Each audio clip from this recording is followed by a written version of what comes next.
Yo lo sé. Amén. Y Él es bueno todo el tiempo. Amén.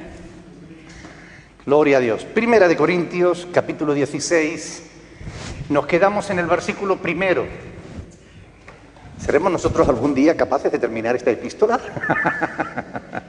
Bueno, ya nos acercamos al final, ¿verdad? Estamos en la recta final de esta epístola y son muchas las cosas que hemos aprendido del apóstol Pablo, ¿verdad? Muchas las cosas que el Señor nos ha ido hablando justamente a través de lo que Él expresa a través de esta epístola. Nos quedamos en el versículo 1, hablando en cuanto a la ofrenda para los santos, ¿verdad? En cuanto a la ofrenda para los santos, haced vosotros también de la manera que ordené en las iglesias de Galacia. Ya estuvimos meditando en este versículo la semana pasada. Hoy vamos a seguir leyendo el versículo 2. Cada primer día de la semana, cada uno de vosotros ponga aparte algo, según haya prosperado, guardándolo, para que cuando yo llegue no se recojan entonces ofrendas. Interesante, ¿verdad? Porque tenemos aquí un montón de cosas, de palabras, de enseñanzas, que es importante meditar en ellas. Porque cuando lo hacemos, cuando estudiamos las Escrituras, cuando nos metemos de cabeza en ella, cuando profundizamos, no solamente leemos por encima, sino cuando profundizamos, cuando hacemos lo que Jesús enseñó, escudriñar, que es investigar, indagar, discernir, buscar el verdadero sentido de la palabra, aprendemos mucho más que cuando solamente la leemos por encima, ¿verdad? Entonces, cada primer día de la semana, esta era la manera en que los judíos se referían al domingo. Cada primer día de la semana, o sea, el primer día de la semana para ellos era el domingo. Porque ustedes recuerdan que ellos descansaban en sábado, ¿verdad?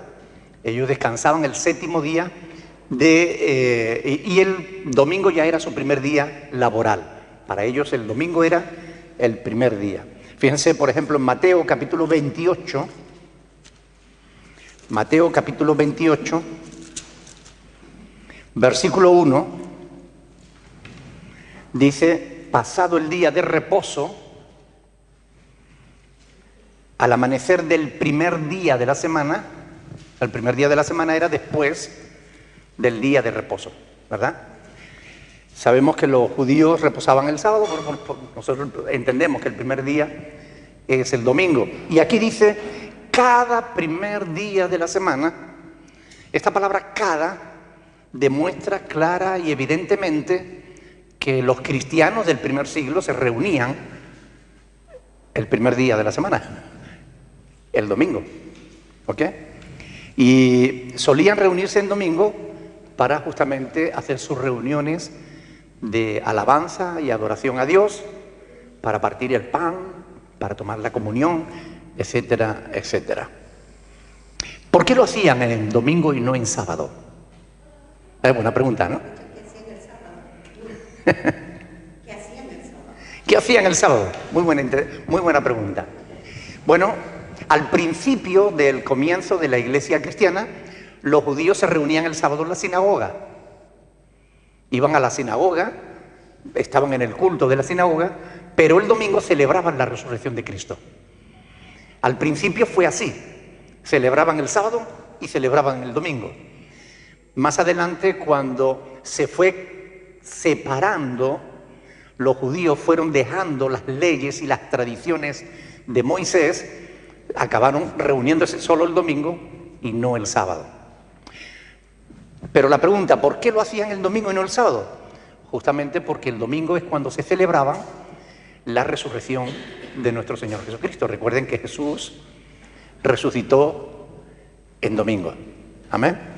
Algunos judaizantes insisten en que tenemos que guardar el sábado, que es incorrecto celebrar el domingo y que ellos insisten que nosotros, como no hay un mandamiento claro que diga que nos tenemos que reunir el domingo, y sin embargo en el Antiguo Testamento sí hay un mandamiento que decía que había que reunirse el sábado, pues que hay que reunirse el sábado y no el domingo.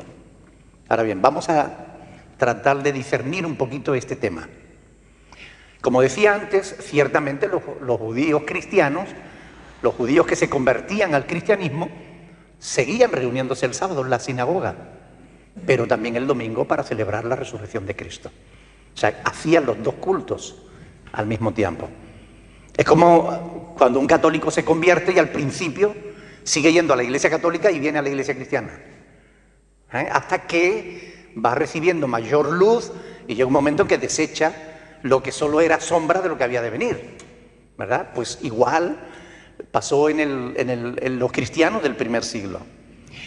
Algunos pasajes, no solo este, que este lo deja claramente, cada primer día de la semana, es decir, cuando los discípulos se reunían, pero hay otros pasajes que también hablan de que los cristianos se reunían el primer día de la semana. Y esos pasajes demuestran claramente que era una costumbre para los judíos, o sea, cristianos, cuando se convertían, celebrar el domingo.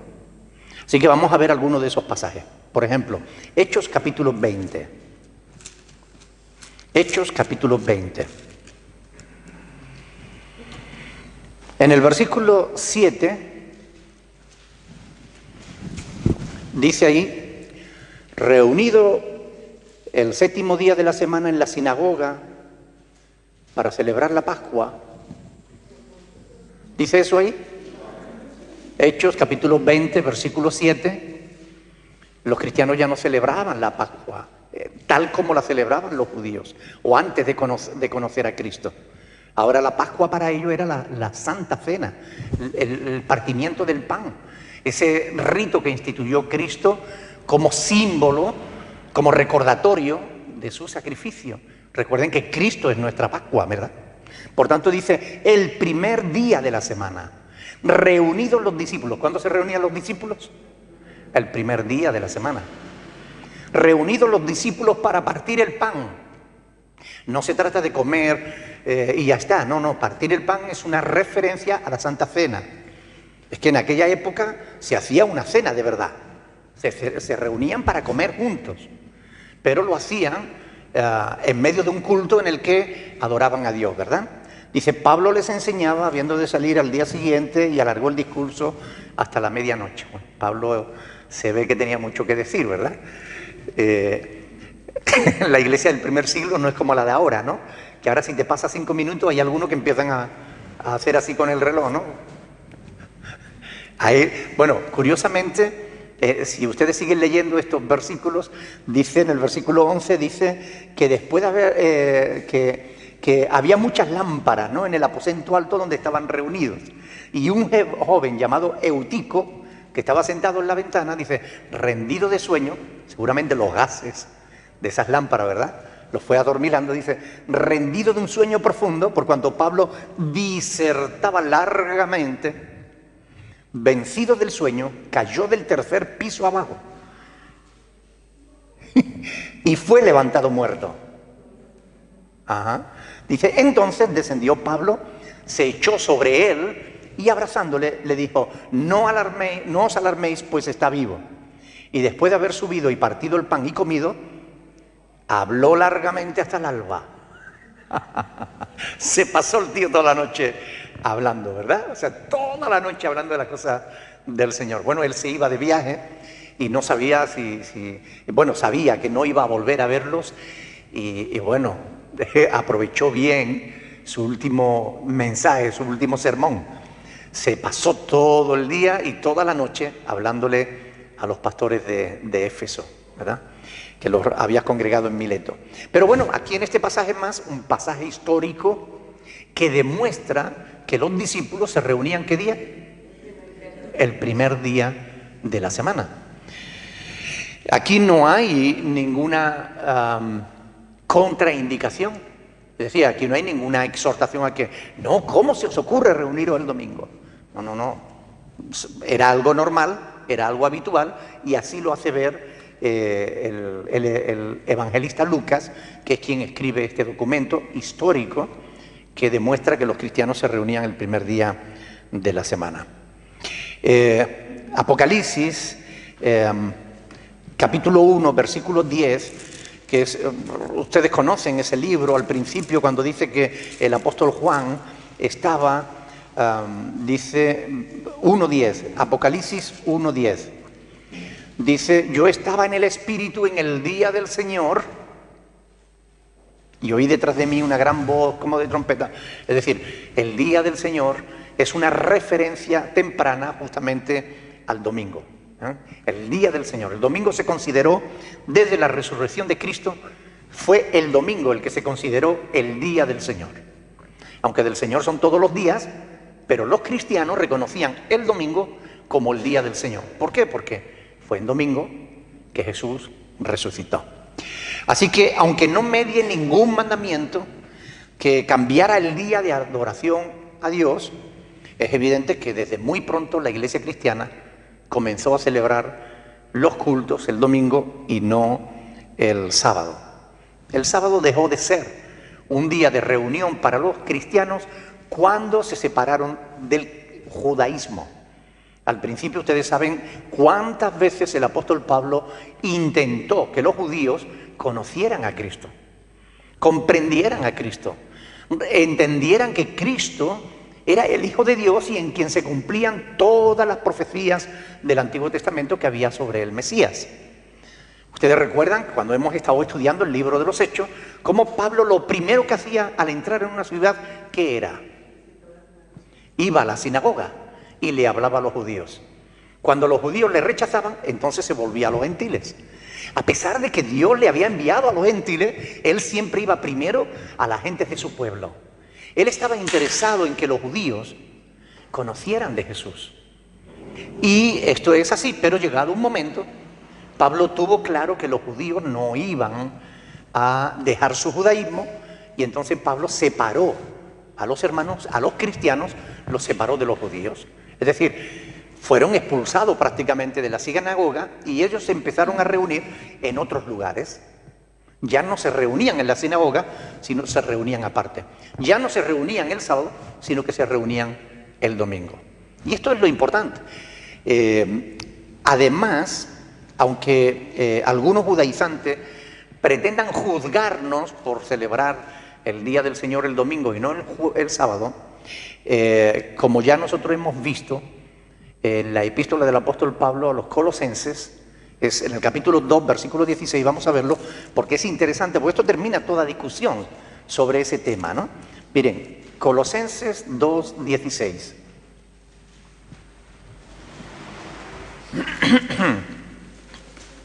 Ahí hablando del sacrificio de Cristo y todos los beneficios que recibimos por ese sacrificio, dice en el versículo 16 el apóstol Pablo: por tanto, escuchen bien, nadie os juzgue en comida o en bebida, es decir, en cuanto a qué comen o qué beben. Nadie os juzgue en cuanto a comida o bebida, o en cuanto a días de fiesta, lunas nuevas o días de reposo. Todo lo cual es sombra de lo que ha de venir, pero el cuerpo es de Cristo. Amén. Por tanto, no se sientan, si alguien les juzga porque pero es que hay que reunirse el sábado. Mire, si usted se quiere reunir el sábado, hágalo. Si usted se quiere reunir el domingo, hágalo. Yo no voy a discutir por eso. Cada uno esté convencido en su propia mente, ¿no? Pero la palabra de Dios dice que nadie me juzgue en lo que como, en lo que bebo o en qué día me reúno. No hay por qué darle mayor importancia a ese tema. ¿Tú quieres reunirte el sábado? Bien, para el Señor te reúnes, hazlo. Yo quiero reunirme el domingo. Pues chico, no me juzgue porque para el Señor me reúno. Ya está, no está el problema, ¿verdad? No hay que hacerse problema de donde no los hay. Ahora, ¿a qué conclusión nos lleva esto? A que lo importante no es el día. Lo importante es que realmente le des un lugar a Dios en tu corazón. Eso es lo verdaderamente importante. Que 1 de cada 7 se lo dediques a Dios. A mí me han venido muchas personas a decirme: mire, pastor, es que ahora el trabajo no me permite reunirme el domingo en la iglesia, y qué voy a hacer y no sé qué, porque estoy hasta aquí, necesito el trabajo. ¿Qué hago? ¿Voy a trabajar y dejo de venir el domingo? ¿O dejo el trabajo y espero a ver que Dios provea de otro? Algunos religiosos le hubieran dicho: no, ese trabajo no es para ti, porque eso no es... Mire, Lo importante no es el día. El día que libre, dedícaselo al Señor. Trata de reunirte con los hermanos, trata de darle lugar a Dios, de darle honra a Dios. Lo importante no es el día, lo importante es, el corazón con el que tú haces las cosas. Y Dios sabe, ¿no? O no tendríamos que adorarle todos los días, ¿verdad? ¿Qué más da un día que otro? Lo importante es que le demos a Dios el honor y el respeto, la gloria que Él se merece. Y eso es lo verdaderamente importante. Cada uno de vosotros, 1 Corintios capítulo 16, versículo 2, cada primer día de la semana, cada uno de vosotros ponga aparte algo según haya prosperado. Aquí está implícita la buena costumbre de compartir las bendiciones que de Dios recibimos, ¿verdad? Cada uno de vosotros. ¿A quiénes se está dirigiendo Pablo? A todos los corintios, todos. Y con los corintios a todos nosotros. Cada uno de vosotros. Ponga aparte algo. Así que esta es una responsabilidad no solo para los pastores, no solo para los diáconos, no solo para los responsables de departamento, esta es una responsabilidad de todos los cristianos, poner aparte algo. No solo los que tienen dinero, no solo los ricos, no solo aquellos a los que les sobra, porque no tenemos que dar de lo que nos sobra, sino de lo que tenemos. ¿Ok? Es para todos, cada uno de vosotros. Ya sabemos, por lo que hemos estudiado, que había verdaderos abusos en la cena del Señor. ¿Recuerdan en el capítulo que estuvimos viendo sobre la cena del Señor? Había abusos. Y en la iglesia de Corintio había gente que tenía muy alto nivel económico. Había ricos y había pobres. Había incluso esclavos que no tenían nada, ¿verdad? Y sabemos que uno de los problemas que surgió en la iglesia es que los ricos se reunían con los ricos para comer y dejaban a los pobres sin nada. Y esto no debía ser así. Pablo corrigió esa actitud. Pues ahora lo que está diciendo es que los que más tienen también tienen que dar más para la obra del Señor, para ayudar a los santos, a los hermanos que tienen necesidad. Pablo está enseñando que todos debemos de de aportar según nuestras posibilidades para la obra del Señor. ¿Cuántos se acuerdan de Raquel, la esposa de Octavio? ¿Se acuerdan de Raquel? Ella siempre decía una frase. Ella decía, nadie es tan rico que nada necesite, ni tan pobre que no pueda dar nada. O sea, así que cada uno de nosotros, según nuestras posibilidades, cada uno de vosotros ponga aparte algo según haya prosperado. Si Dios te ha dado mucho, da con generosidad. Si Dios te ha dado poco, da con lo que pueda. Pero cada uno de vosotros, es decir, cada uno de nosotros tenemos que hacerlo así. Recuerden las palabras de Jesús en Mateo capítulo 25, cuando Él habla de que lo que hacemos por otro, a Él lo hacemos. ¿Amén? Y lo que no hacemos por otro, por Él no lo hacemos. Así que Cristo se pone en el lugar del que padece necesidad, del hermano que tiene una necesidad y que tiene que ser un motivo para que nosotros seamos generosos con Dios y con el hermano. Amén. En base a nuestra fe, en base a nuestro compromiso con Dios, tenemos el deber de ayudar al que lo necesita. Esto es una responsabilidad, porque Jesús dijo, os digo que cuando lo hicisteis a uno de estos mis hermanos más pequeños, a mí lo hicisteis. Amén. Y cuando no lo hicisteis a uno de ellos, a mí no lo hicisteis. Ahora, Pablo dice aquí, ponga aparte el diezmo, ¿no dice? ¿No? ¿Qué dice? Versículo 2, cada primer día de la semana, cada uno de vosotros ponga aparte algo según haya prosperado. No dice ningún tipo de porcentaje, ¿verdad? Y esto es importante tenerlo en cuenta, ¿no? Porque Pablo está enseñando aquí sobre la mayordomía de la iglesia. Pablo está enseñando aquí sobre el dinero. Y este siempre es un tema polémico. Pero Pablo está hablando de dinero en la iglesia. Y él da a entender, al decir ponga aparte algo, como que los cristianos tuviéramos que apartar lo que le corresponde a Dios, lo que le tenemos que dar para su obra o para las necesidades, como que lo apartemos. Como que Pablo sabe que si no lo apartamos, pues después se nos olvida, lo usamos para otra cosa y cuando llega la hora de la verdad, ¡ay, que no tengo! Y entonces incumplimos la voluntad de Dios, ¿verdad? Porque Dios se ocupa de proveer para nuestras necesidades y nosotros tenemos que preocuparnos de las necesidades también de aquellos que no tienen. Por tanto, es una responsabilidad.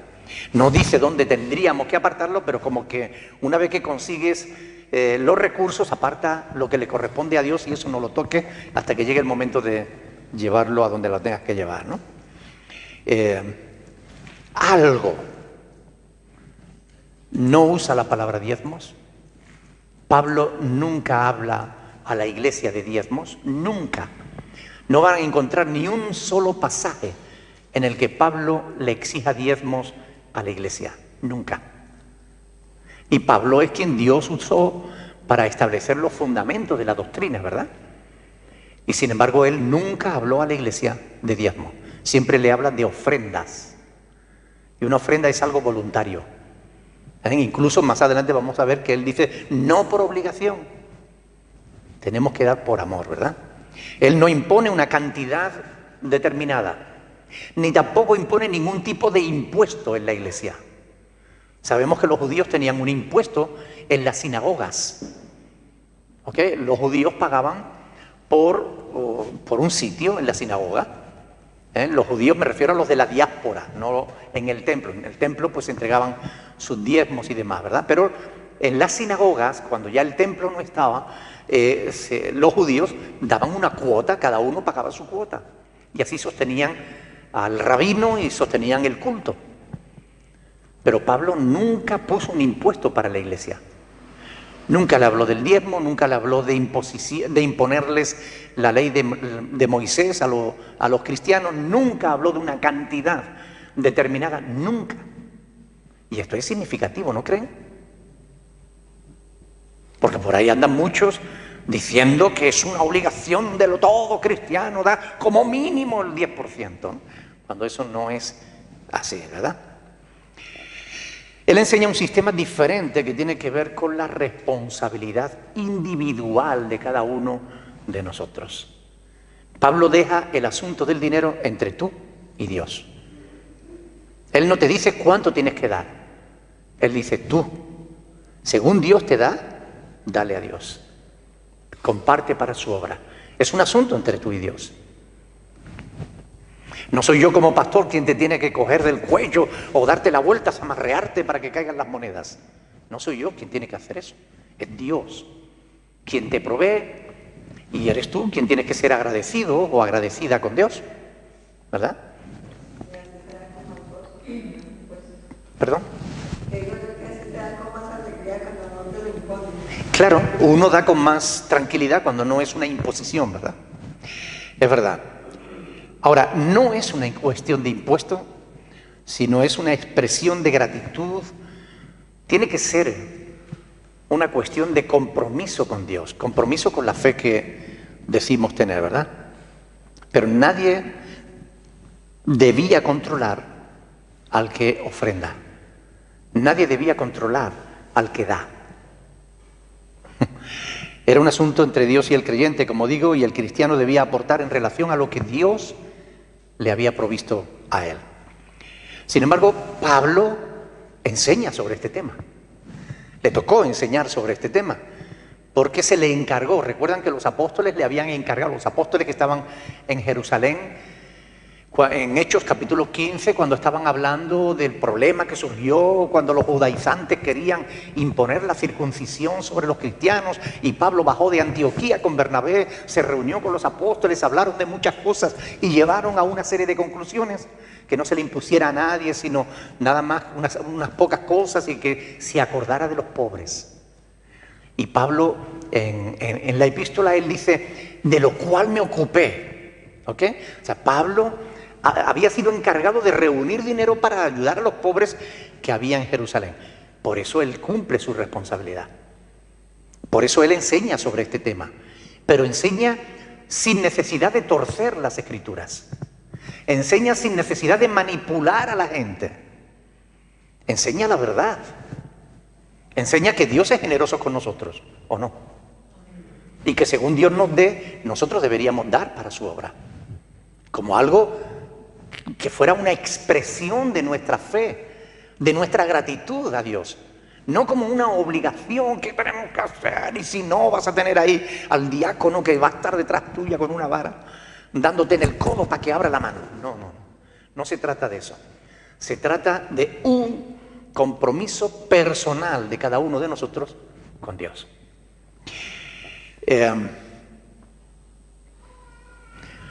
¿Debo yo como pastor ignorar este tema del dinero porque otros abusan?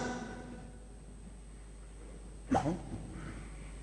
Para mí es muy importante lo que la palabra de Dios enseña. Y mire, el apóstol Pablo en Hechos capítulo 20, cuando él estaba hablando con los apóstoles, con los pastores, antes de irse y sabiendo que ya no los iba a volver a ver, él les dice una cosa en el versículo 20 que para mí es importante. Él les dice, no he rehuido anunciaros todo el consejo de Dios.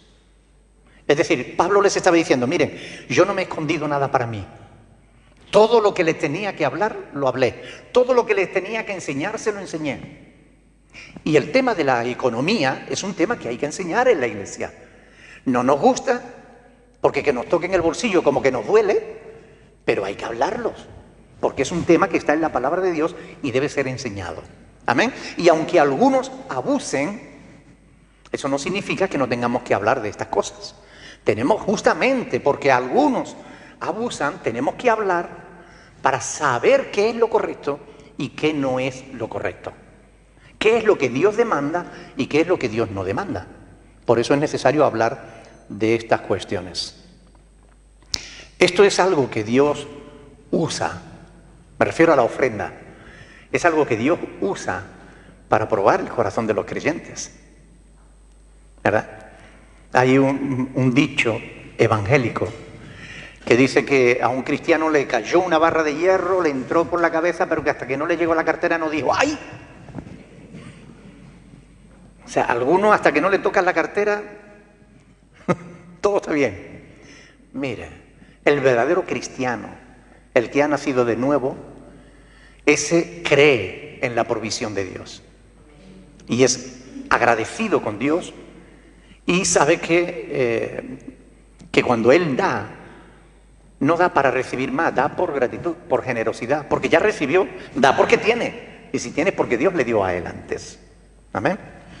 Entonces, muchos cristianos tienen buena disposición para servir a Dios. Ay, hermano pastor, yo tengo una fe. Yo tengo un amor por Dios. Ay, hermano, yo quiero servir a Dios. Yo quiero trabajar en la obra del Señor. Pero a la hora de la ofrenda siempre está orando. Pasa el de la ofrenda y él está así orando para que no. A veces somos probados en estas cuestiones, ¿verdad?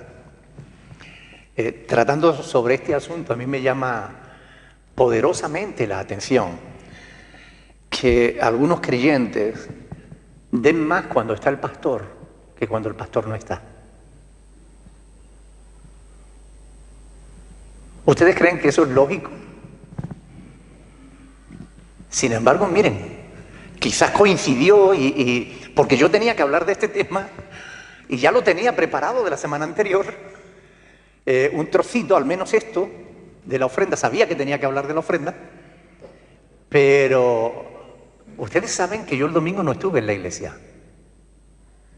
Ustedes saben que se recogió la ofrenda más baja en muchísimo tiempo.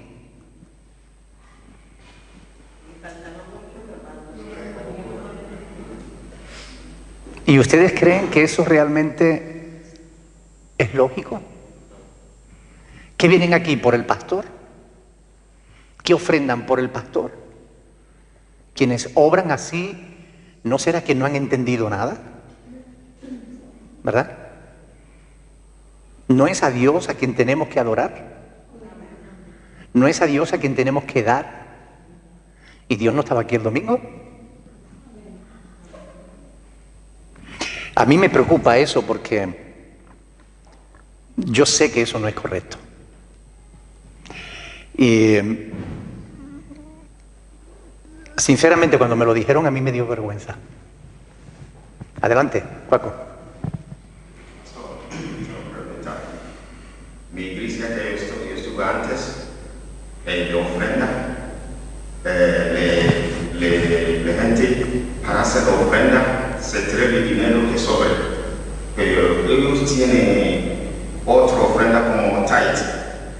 La gente eso tiene fe dentro del tithe por pagar eso, porque cuando paga tithe, el 10% de eso Dios va a bendiga. Ajá. Eso la gente tiene. Entonces cuando quiero hacer ofrenda, se trae el sobre que tiene, se pone. Ajá. Sin embargo, no es correcto. El tithe, lo que tú llamas el diezmo, es algo que no tiene nada que ver con la iglesia. No es necesario que lo metamos en un sobrecito para que después el pastor sepa que el hermano tal o la hermana cual ha dado tanto. No. Dice la palabra del Señor, lo que dé tu mano derecha, que no se entere la izquierda. Por eso nosotros, ¿cuántas ofrendas recogemos en esta iglesia? Una sola. En toda la semana recogemos una sola ofrenda. ¿Se recogen ofrendas en los caballeros? No. ¿Se recoge ofrenda en las damas? No. ¿Se recogen ofrendas en los jóvenes? No. Recogemos una sola ofrenda y con esa sola ofrenda sostenemos toda esta obra. De esa ofrenda pagamos los locales, de esa ofrenda cobra el pastor, de esa ofrenda sale todos los gastos necesarios para cualquier departamento, de una sola ofrenda, porque es lo que enseña la palabra. Cada primer día de la semana ponga usted aparte algo según haya prosperado. Esto es lo que enseña la Escritura, esto es lo correcto. Ahí no se nos habla de diezmos, no se nos habla de sobres, pero a veces nosotros queremos tocar trompeta cuando estamos dando algo, ¿no? Que todo el mundo nos vea que vamos a dar. Antes de echarlo, nos ponen así el gasofilacio y hacemos así, ¿no? Antes de echarlo. No, tenemos que ser maduros, no más duros, maduros, ¿ok?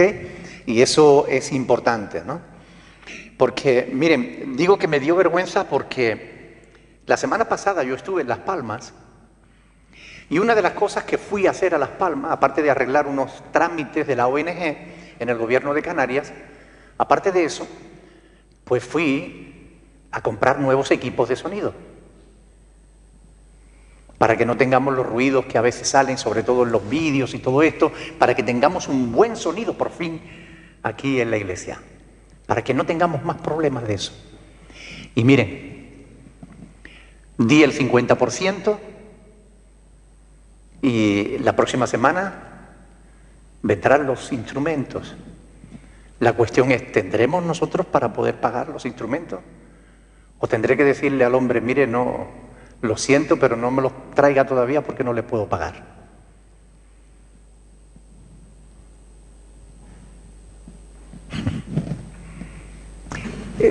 A mí me hizo sentir mal porque normalmente esta iglesia es generosa. Siempre que hemos necesitado algo, la iglesia ha ido adelante. Y la iglesia ha sido responsable, siempre. Y nunca ha sido necesario que nosotros cojamos un látigo y los manipulemos con la Biblia. Darle para que Dios te dé y no sé qué, y haz pacto y haz primicia y presenta ofrendas. No ha sido necesario hacer eso. Hasta el día de hoy esta iglesia ha sabido sostenerse. Y yo he podido, no quiero usar la palabra orgullo porque me parece pecado, pero me he sentido bien respondiendo a todos aquellos pastores que quieren imponer el diezmo, que manipulan a la gente, que le roban a la gente. y que me escriben diciéndome, ¿cómo usted quiere quitar el diezmo y no sé qué, no sé cuándo? Yo me he sentido bien diciéndole, porque me preguntan, ¿y cómo se va a sostener la iglesia si no se da el diezmo? Yo me he sentido bien diciéndoles, miren, pues con ofrenda voluntaria, nuestra iglesia no recoge diezmos, nosotros no cobramos diezmos, y hasta aquí Dios nos ha bendecido. ¿Habrá cortado Dios su mano? Porque ¿con quién es nuestro compromiso? ¿Con el pastor Nicolás o con Dios? Yo lo sé, pero no tengo más remedio que decirlo, porque sinceramente me sentí mal, porque, ¿les puedo ser sincero? Lo vi como un menosprecio a los pastores que estaban aquí. Lo vi así. Lo vi como si no se apreciara la labor, la disposición, el compromiso, el servicio tan enorme que nuestros hermanos Andrés y Katia se están prestando a esta congregación. Y eso a mí me parte el alma, de verdad. No hay diferencia entre ellos y yo. Y si la hay, es que ellos son mejores que yo, no peor. Ojalá que eso no vuelva a ocurrir nunca. Porque el tema de la ofrenda, como digo, es un compromiso de cada creyente con Dios. Yo no te voy a manipular, no te voy a coger textos bíblicos sacados de contexto para obligarte a dar. Si no quieres dar, no des. Es tu problema con Dios, no es mío. El apóstol Pablo más adelante en 2 de Corintios capítulo 9, él lo dice en el versículo 6, el que siembra escasamente también segará. Y el que siembra generosamente también segará. ¿Amén? ¿Qué significa eso? ¿Que debamos dar para recibir? No. Porque siempre damos por gratitud de lo que ya recibimos. Ahora, lo que significa que si no somos agradecidos cuando recibimos de Dios y no damos para su obra, al final puede que no recibamos lo que esperamos recibir. Muchas veces no tenemos, porque el reino de los cielos, no entendemos que el reino de los cielos es una paradoja. En el mundo, si tú quieres tener, tienes que guardar. En el reino de los cielos, si tú tienes si tú quieres tener, tienes que dar. Es una paradoja, es así. Hay muchas paradojas en el reino de Dios. Jesús dijo, el que ame su vida la perderá. Ahora, el que pierda su vida por causa de mí, ese ganará la vida eterna. Es una paradoja, pero es así, es el reino de Dios. Que el reino de Dios no funciona como el mundo. La iglesia no es un club, la iglesia no es una empresa, la iglesia no es una institución. Es un organismo vivo y funciona no en base a estatutos humanos, sino en base a la palabra de Dios. Por tanto, es un asunto entre cada uno de nosotros y Dios. Cuando Dios provee para nuestras necesidades, Él espera que nosotros compartamos para su obra. Compartamos para las necesidades de los demás también. No porque se nos obligue, sino porque lo hagamos como parte de nuestra adoración a Dios, como parte de nuestro compromiso, de nuestra consagración a Dios.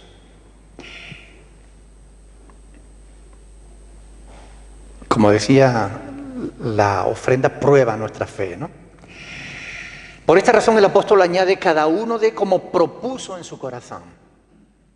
Y en el versículo 7 de 2 Corintios 9 dice, no con tristeza, ni por necesidad, es decir, ni por obligación, porque Dios ama al dador alegre. Amén. Miren, 1 Corintios capítulo 12, versículo 26. 28. 1 Corintios 12, 28. Ahí está diciendo que aún nos puso Dios en la iglesia, primeramente apóstoles, luego profetas, los terceros maestros, los que hacen milagros, los que sanan, los que ayudan, los que administran. Quiero decir que la iglesia de Corinto tenía administradores. ¿Y qué es lo que eso significa? ¿Qué significa que había administradores? Que administraban la economía. Administraban la economía. Que administraban la economía, por lo menos tenían algo que administrar, ¿no? Fuera economía, fueran alimentos, fuera lo que fuera, es evidente que algo tenían que administrar. Y no era uno, sino muchos. O sea, administradores. Seguramente no era una iglesia pobre, aunque hubieran pobres dentro de la iglesia. Pero la iglesia en sí, como grupo, no debía ser una iglesia pobre. Al tener administradores, se entiende que tenían cosas para compartir, ¿no? Sin embargo, el problema surgía a la hora de compartir con otros. A ellos les gustaba tener, pero eso de dar a otros hermanos de otros lugares, eso ya les costaba.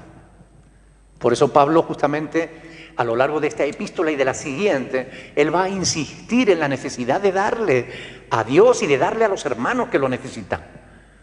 Porque es bueno para nosotros compartir de lo que Dios nos da.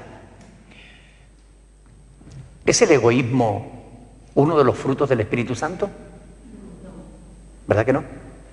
Cuando vamos a Gálatas capítulo 5, del 19 hasta el 23, y ahí se nos habla de las obras de la carne y se nos habla de los frutos del Espíritu, el egoísmo no está entre los frutos del Espíritu, porque pertenece a la vieja vida. Justamente ahí en Gálatas 5:20, hablando de las obras de la carne, se mencionan las contiendas. Y fíjense qué curioso que leyendo en el original esta palabra, en el Gálatas 5:20, hablar dice de... léanlo porque es interesantísimo. Por eso es importante escudriñar, ¿no? Dice más el versículo 20, idolatría, hechicerías, enemistades, pleitos, celos, iras, contiendas. La palabra que se traduce por contienda es eriteia. Es una palabra griega, eriteia, que significa egoísmo, rivalidad, ambición egoísta. O sea, que se refiere a contiendas que surgían porque esto es mío, lo otro es tuyo, esto es para mí, esto yo no lo comparto. Contiendas, egoísmo, ambición egoísta. ¿Ustedes creen que esos son adornos para la vida de un cristiano?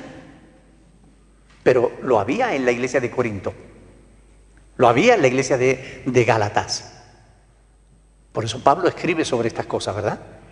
El egoísmo pertenece a las obras de la carne, no pertenece a los frutos del Espíritu Santo. Y Dios espera ver en nosotros no egoísmo, sino generosidad. Amén. ¿Qué es lo contrario al egoísmo? Amor. Amor. Yo espero que el próximo domingo podamos comprobar que somos dóciles al efecto de la palabra de Dios en nuestras vidas. 1 Corintios 16:2. Guardándolo para que cuando yo llegue no se recojan entonces ofrenda. Para cuando yo llegue. Esta es la segunda vez que Pablo les anuncia que piensa ir a visitarlos, a visitar la iglesia de Corinto. En el capítulo 4 ya se lo había anunciado, como parte de una amonestación. A mí me gustaría que viéramos ese pasaje, 1 Corintios 4, porque es interesante y después vamos a ver el porqué. 1 Corintios capítulo 4, versículo del 18 al 21.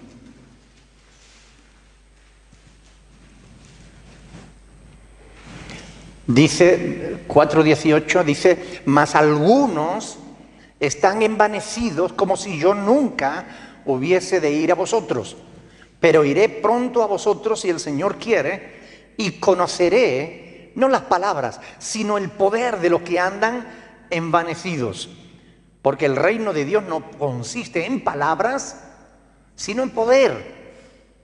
¿Qué queréis? ¿Iré a vosotros con vara o con amor y espíritu de mansedumbre? Oh, Pablo se las traía, ¿eh? Pablo se las traía. Hay quien dice que, bueno, que era chiquitito y feo.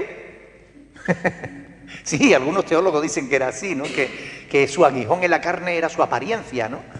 Pero que por eso no tenía mujer y tal. Bueno, son cosas que los hombres se inventan, ¿no? Por eso no hay que montarse en el caballo de la imaginación, porque galopas hacia el horizonte y te pierdes. Ahora, fuera como fuera, Pablo era todo un elemento, ¿eh? Un elemento de cuidado. Cuando yo llegue, esto quiere decir que Pablo esperaba que las ofrendas se recogieran en Corinto cuando él no estaba. Que cuando él estuviera ya no fuese necesario recogerlas.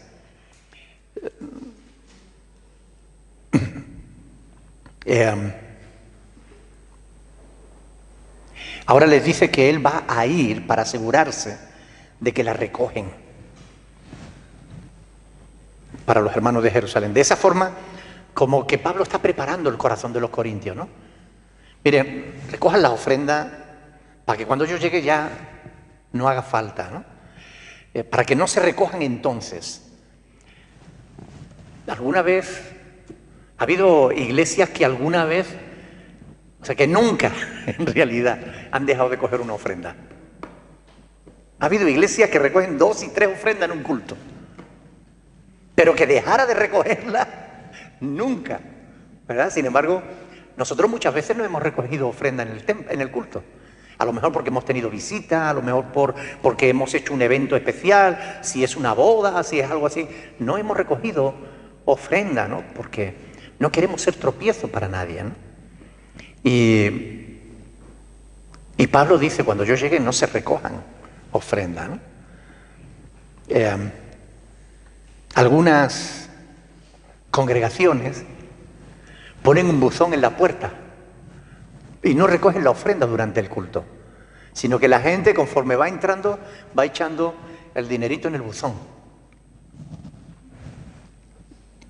Pareciera como si de alguna manera se avergonzaran, ¿no? de recoger la ofrenda, ¿no? Sé que algunos no lo hacen por eso, sino porque es la costumbre, ¿no? Y ya cuando llegaron a la iglesia ya se estaba haciendo así, y son iglesias que no se puede cambiar nada, ¿no? No, siempre se ha hecho así porque vamos a cambiar, no sé qué. Pero la ofrenda debiera ser parte de la adoración a Dios, del tiempo de adoración, porque es una forma a través de la cual le mostramos a Dios nuestro respeto, le mostramos a Dios nuestra fe, le mostramos a Dios nuestra confianza en Él. Por eso la ofrenda debe formar parte de la adoración, ¿verdad? Por otro lado, no hay nada de vergonzoso en recoger una ofrenda, porque la iglesia tiene compromisos. La iglesia tiene que pagar el local. Si queremos local, tenemos que pagarlo. El pastor tiene derecho a comer, ¿o no? ¿No?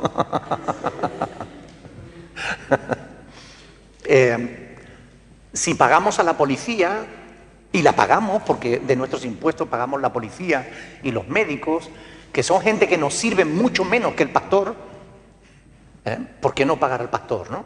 Cuando además, entre otras cosas, es un mandamiento de Jesús. ¿Recuerdan? En el capítulo 9, versículo 14, Pablo dice que el Señor ordenó a los que predican el Evangelio, que vivan del Evangelio. Jesús ordenó, el Señor ordenó. O sea, es una orden, ¿verdad? Por tanto, no hay nada de malo en recoger una ofrenda. Lo que hay de malo con respecto a la ofrenda es que se quiera abusar de la gente. Eso sí es malo. Pero recoger una ofrenda siguiendo estrictamente las enseñanzas de la palabra de Dios no solamente no es malo, sino que es necesario para el sostenimiento de la obra del Señor, ¿verdad?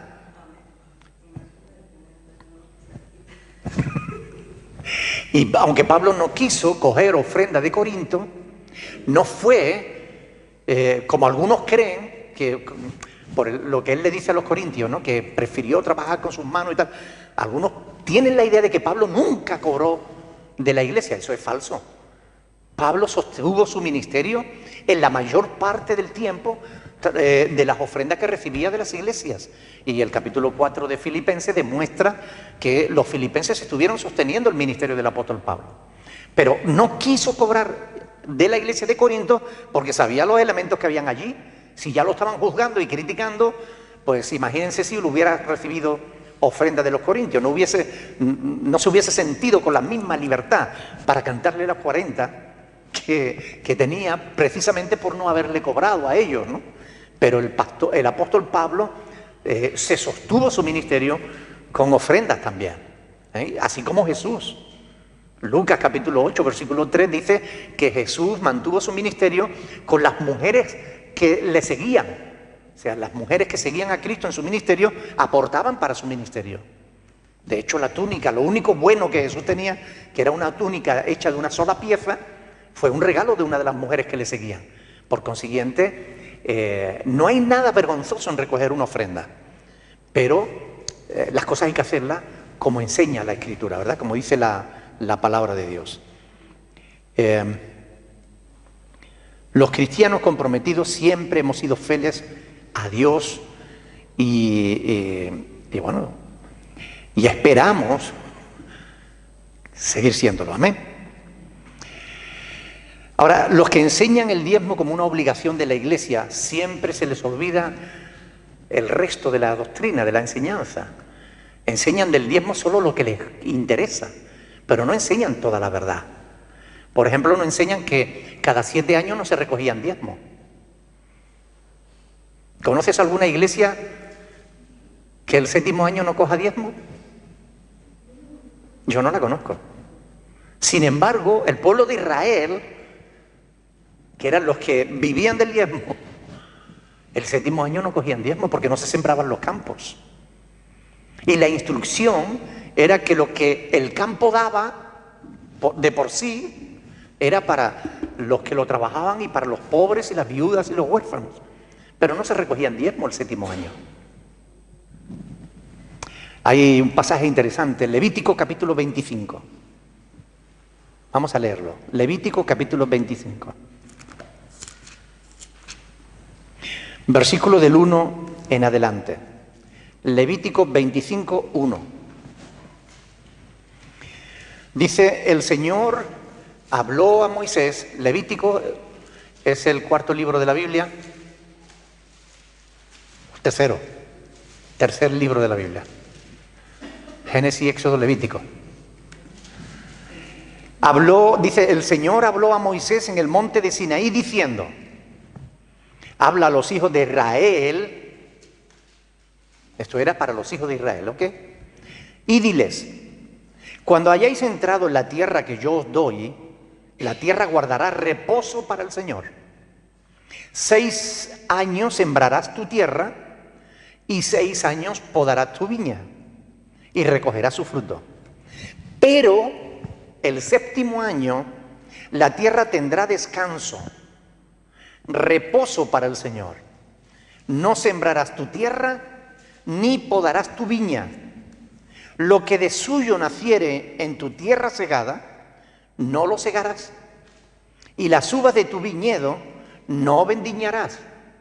Año de reposo será para la tierra. Mas el descanso de la tierra te dará para comer a ti, a tu siervo, a tu sierva, a tu criado y a tu extranjero que more contigo. Es decir, coge lo que necesites para ti, para tus criados y demás, pero no trabajes la tierra. Es descanso para el Señor. Por tanto, no se exigía diezmos el 7º año porque no había. Éxodo capítulo 23. Un libro antes, Éxodo 23, sigue hablando de este tema y dice en el versículo 10,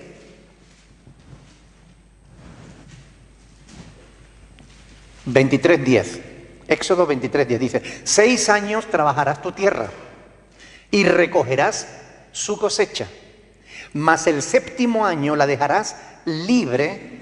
¿Para qué? Para que coman los pobres de tu pueblo. De lo que quedare comerán las bestias del campo. Así harás con tu viña y con tu olivar. Amén. Por tanto, si no se sembraba la tierra, si no se segaba, no había diezmos el 7º año. Pero esto no lo enseñan los pastores que cobran diezmos. ¿Verdad que no? Tampoco enseñan que el diezmo se recogía una vez al año y era para celebrar una gran fiesta a Dios. Y el diezmo se lo comía el pueblo. Es decir, aquellos que tenían animales, contaban los animales y cada décimo lo apartaban para el Señor. Aquellos que tenían tierras y campos, de lo que segaban, tenían que apartar el 10% de su siembra para el Señor. Y todos esos alimentos, Dios cada año decía, señalaba un lugar donde el pueblo debía participar de una fiesta de adoración a Dios. Y aquello se comía, se disfrutaba, se bebía, se realizaba una fiesta para Dios y el diezmo se comía en esa fiesta. Una vez eso se hacía el primer año y el segundo año. El tercero no. El tercer año todo el diezmo se guardaba en los alfolíes, en los almacenes. Y eso servía para el mantenimiento de los sacerdotes y los levitas, para los huérfanos y para las viudas. Se almacenaba y de ahí comían los levitas, porque los levitas no tenían tierras que cultivar ni ganado que cuidar. Se dedicaban al servicio a Dios. Y eso se hacía una vez cada 3 años. Ninguna de estas cosas las enseñan en las iglesias que manipulan a la gente para sacarle su dinero.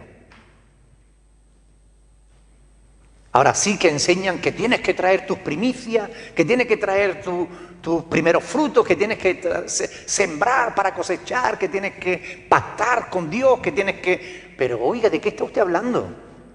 No somos el pueblo judío, no somos israelitas, no descendemos de las tribus de Israel, somos la iglesia de Jesucristo.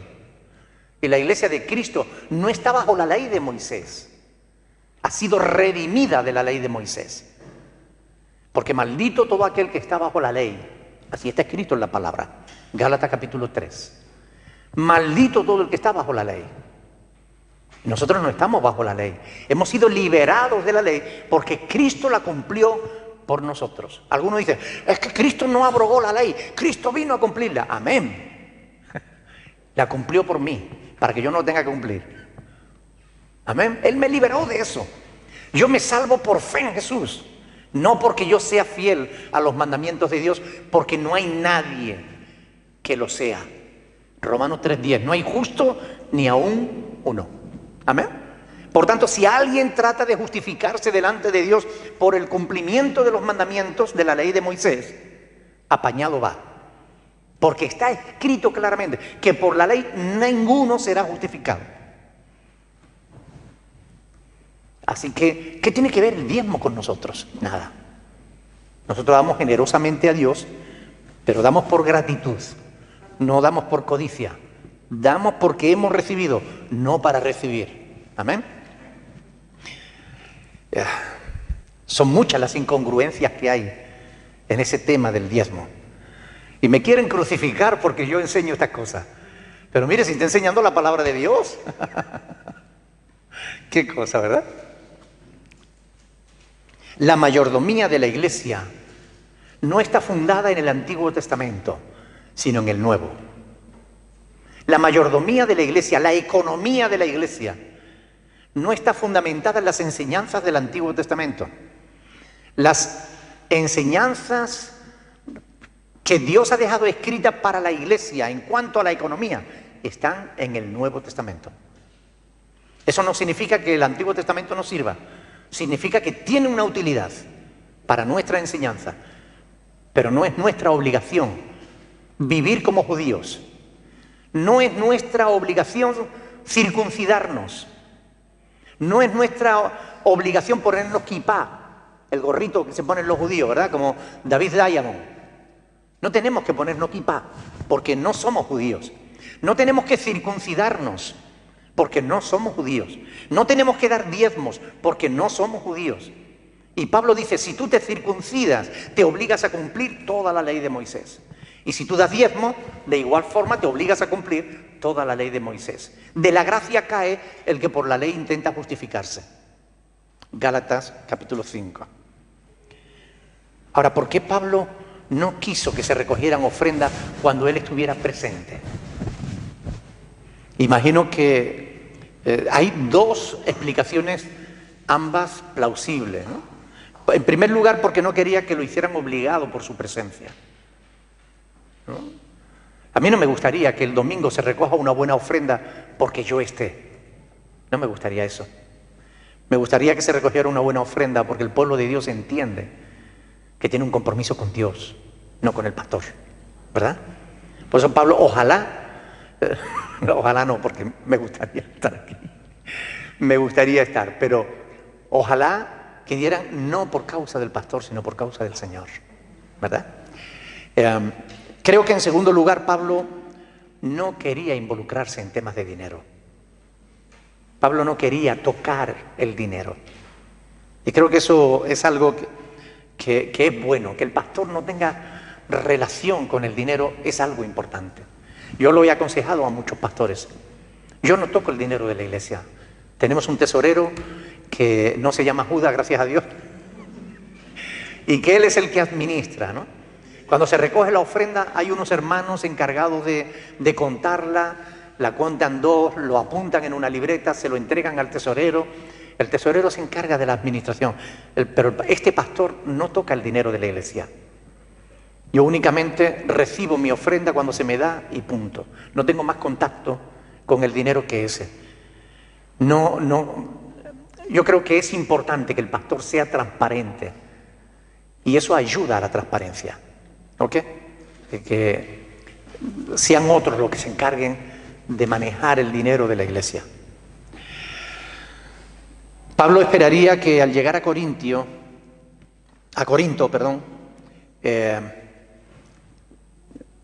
Primera de Corintios capítulo 16, dice versículo 3. Yo no sé si dejarlo ya aquí porque hemos dado mucha tela, ¿no? ¿Sí? Sí, bueno, vamos a dejarlo aquí.